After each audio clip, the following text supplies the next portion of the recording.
Okay.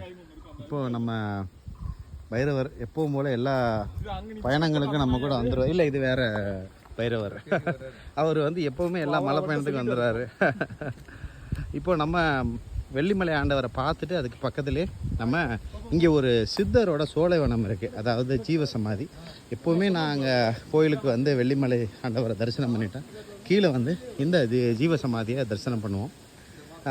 இவர் பேர் அகஸ்தியர் சுவாமிகள்னு. ரொம்ப வருஷத்துக்கு முன்னாடி இங்கே வந்து ஜீவசமாதி ஆகிட்டார் சித்தர்களாக.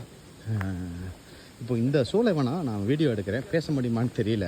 ஆனால் அவ்வளோ ரம்மியமாக இருக்கும். ருத்ராட்ச மரங்கள் ரொம்ப அதிகமாக இருக்கும். சும்மாவே கீழே ருத்ராட்சங்கள் கிடைக்கும். நீங்கள் இங்கே வந்தீங்கன்னா நீங்கள் அந்த போர்டில் பார்க்குறீங்க இல்லையா, இதை பாருங்கள். அகஸ்தியர் சுவாமிகள் ராஜமுருகன் சோலைன்னு சொல்லி இதுதான். இங்கே வந்து நான் காட்டுறேன் ஃப்ரெண்ட்ஸ். நம்ம போயிட்டு வந்த மலை தெரியுதுங்களா, இதுதான் வெள்ளிமலை. சிறுமலையில் இருக்க வெள்ளிமலைநாதர் கோயில். அங்கே போயிட்டு வெள்ளிமலைநாதர் சாமி தரிசனம் பண்ணிட்டு அதுக்கு பக்கத்துலேயே பார்த்தீங்கன்னா கலியுக அகஸ்தியர்னு சிதர் இருப்பார். இந்த இடம் பார்த்தீங்கன்னா ஒரு சோலை வனமாக இருக்கும்.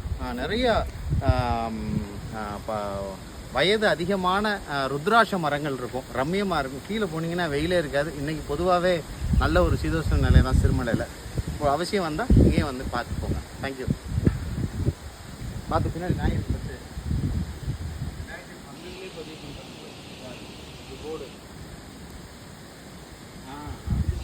இப்போ இதான் அந்த சோலைவனம்.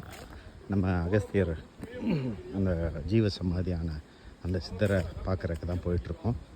இந்த சோலை, இதை ஏன் சோலைவனம்னா உண்மையாகவே இது சோலை தான். எவ்வளோ ஓங்கி வளர்ந்த மரங்கள் பாருங்கள். இதில் நிறைய பலாமரங்களும் ருத்ராட்ச மரங்கள் அதிகம். கீழே நான் முடிஞ்சால் காட்டுறேன், எதுவும் கீழே கிடந்திருக்கான்னு. ஒருவேளை இந்த டைம் தான் வருமானு தெரியல.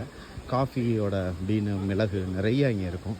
இந்த இடம் வந்து பார்த்திங்கன்னா ஈவன் வெயில் காலத்தில் வந்தால் கூட இந்த இடம் வந்து இப்படி பசுமையாக தான் இருக்கும். வெயிலே உள்ளே வராது, அந்தளவுக்கு மரங்கள் ஓங்கி வளர்ந்துருக்கும். இந்த இடம் ஃபுல்லாக நீரோடைகள் நிறைய அதிகமாக இருக்கும். இப்போ போகலை, ஆகஸ்ட் செப்டம்பரில் நீங்கள் இங்கே எதிர்பார்க்கலாம். பயங்கரமாக இருக்கும்.